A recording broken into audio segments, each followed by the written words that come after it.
নমস্কার। প্রথমে আমি বিশ্বকবি রবীন্দ্রনাথ ঠাকুরকে তার ১৬৪তম জন্মদিনে সশ্রদ্ধ প্রণাম জানাই। আজ আমি সুকান নদীর ডাকে সুদূর গড়িয়া থেকে এখানে এসে পৌঁছেছি। একমাত্র সুকান নদীর ডাকে প্রচণ্ড গরম, আর মানে 4:30টার সময় বাড়ি থেকে আমাকে বেরোতে হয়েছে, কিন্তু যার উদ্দেশ্যে বলছি সেই শুনছে,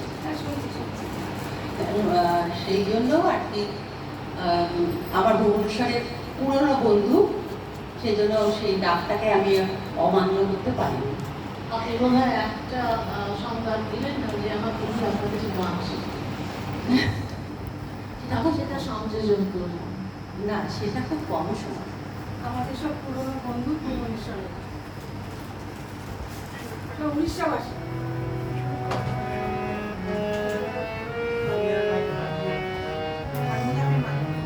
আমি কি পূজা পর্যায়ে